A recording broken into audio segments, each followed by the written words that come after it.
فوجی اسٹیبلشمنٹ کے ہاتھوں تحریک لبیک پاکستان کی پیدائش کے بعد یہ پہلا موقع ہے کہ طاقتور فیصلہ سازوں نے ٹی ایل پی کے کسی احتجاجی دھرنے کو مذاکرات اور معاہدے کی بجائے ریاستی طاقت کا بے دریغ استعمال کرتے ہوئے منتشر کیا۔ لہٰذا یہ کہا جائے تو بے جا نہ ہوگا کہ تحریک لبیک کے خلاف کریک ڈاؤن اسٹیبلشمنٹ کی پالیسی میں واضح تبدیلی کی علامت ہے۔ یاد رہے کہ آخری مرتبہ فیصلہ سازوں نے نومبر 2024 میں اسلام آباد کے ڈی چوک میں دھرنا دینے والے تحریک انصاف کے مظاہرین کو بھی مذاکرات کی بجائے ریاست کی طاقت کے زور پر منتشر کیا تھا، جس کے بعد سے پی ٹی آئی کی اسٹریٹ پاور ختم ہو چکی ہے۔ بتایا جاتا ہے کہ مرید کے میں تحریک لبیک کے دھرنا مظاہرین کے خلاف ہونے والا آپریشن کلین اپ بھی اسی طریقے سے کیا گیا جیسے اسلام آباد کے ڈی چوک میں کیا گیا تھا۔ رات کے 2 بجنے کا انتظار کیا گیا، پھر اچانک علاقے کی لائٹ بند کر دی گئی اور پھر رینجرز اور پولیس کی جانب سے آپریشن کلین اپ شروع کر دیا گیا۔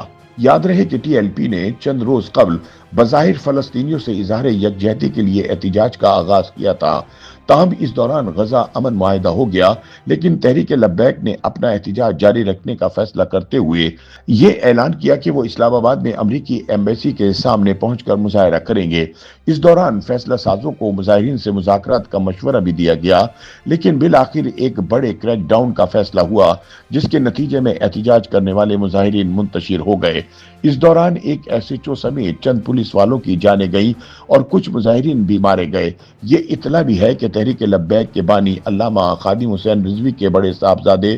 سعد رضوی پولیس سے جھڑپ کے دوران گولی لگنے سے زخمی ہو چکے ہیں، تاہم وہ دھرنا منتشر ہونے کے بعد سے منظر عام پر نہیں آئے اور ان کے حوالے سے صورتحال واضح نہیں ہے۔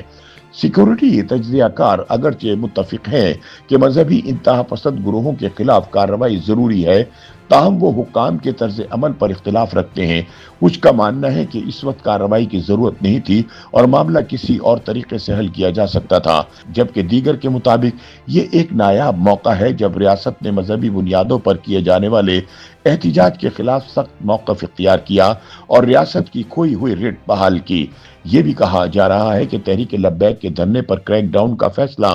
عسکری قیادت کی منظوری سے ہوا اور اس کا بنیادی مقصد یہ پیغام دینا تھا کہ اب پاکستان میں جتھوں کو اپنی طاقت دکھانے کی اجازت نہیں دی جائے گی۔ سیکورٹی تجزیہ کار عامر رانا کا کہنا ہے کہ کچھ عرصے سے تحریک لبیک والے باقاعدہ منصوبہ بندی کے تحت مذہبی اقلیتوں کے خلاف سرگرم ہو چکے تھے۔ اس کے کارکنان اللہ اور اس کے رسول کے نام لیوا ہونے کے باوجود گلی محلوں میں بدماشی کر رہے تھے، لوگوں کو گستاخ رسول قرار دے کر نہ صرف بلیک میل کیا جاتا تھا بلکہ انہیں گرفتار بھی کروا دیا جاتا تھا۔ ایسے میں ٹی ایل پی کو ریاستی ریٹ دکھانا ضروری ہو گیا تھا۔ تجزیہ کاروں کا کہنا ہے کہ اگر ریاست نے اب واقعی فیصلہ کر لیا ہے کہ ایسے عناصر کی پرورش نہیں کی جائے گی تو اسے اس موقع پر ڈٹ کر قائم رہنا چاہیے اور ماضی کی طرح انہیں اپنے مقاصد کے لیے استعمال کرنے کا خیال دوبارہ ذہن میں نہیں لانا چاہیے۔ تاہم تجزیہ کاروں کا کہنا ہے کہ تحریک لبیک پاکستان واحد انتہا پسند جماعت نہیں جو ایسے شدت پسند رجحانات رکھتی ہے۔ پاکستان میں بہت ساری ایسی جماعتیں اور لوگ موجود ہیں جو خود کو دوسروں کے عقائد پر سوال اٹھانے کا مجاز سمجھتے ہیں اور خود کو بہتر مسلمان قرار دیتے ہوئے دوسروں پر کفر کے فتوے عائد کر دیتے ہیں۔ ان کا کہنا ہے کہ یہی ذہنیت عدم برداشت کو بڑھاوا دیتی ہے۔ معروف دفاعی تجزیہ کار لیفٹیننٹ جنرل ریٹائرڈ نعیم خالد لودھی کے مطابق کسی کو یہ اختیار نہیں ہونا چاہیے کہ وہ دوسروں کے عقائد پر سوال اٹھائے یا خود کو یہ سمجھ لے کہ وہی طے کرنے کا مجاز ہے کہ کون مسلمان ہے اور کون نہیں۔ یہ رویہ ناقابل قبول ہے کہ انتہا پسند گروہ دوسروں کی نیتوں پر شک کریں اور خود کو درست سمجھیں۔ اس حوالے سے سینئر صحافی اور تجزیہ کار سہیل وڑائچ کا کہنا ہے کہ نظریاتی جنگ کو نظریاتی بنیادوں پر ہی لڑنا ہوگا، یہی اس مسئلے کا طویل المدتی حل ہے۔ حکام کو اب کھل کر یہ بحث کرنی چاہیے کہ آخر کس بنیاد پر کوئی خود کو بہتر مسلمان سمجھ کر دوسروں پر برتری جتاتا ہے۔ اس سوچ پر کھلے عام بات اور بحث ہونی چاہیے۔ تحریک لبیک کے خلاف ریاستی کریک ڈاؤن کے حوالے سے ان کا کہنا تھا کہ اگرچہ یہ کارروائی مذہبی شدت پسندوں کے حوالے سے ریاستی پالیسی میں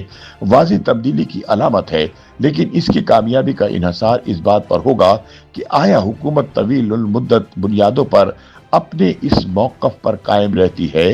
یا نہیں۔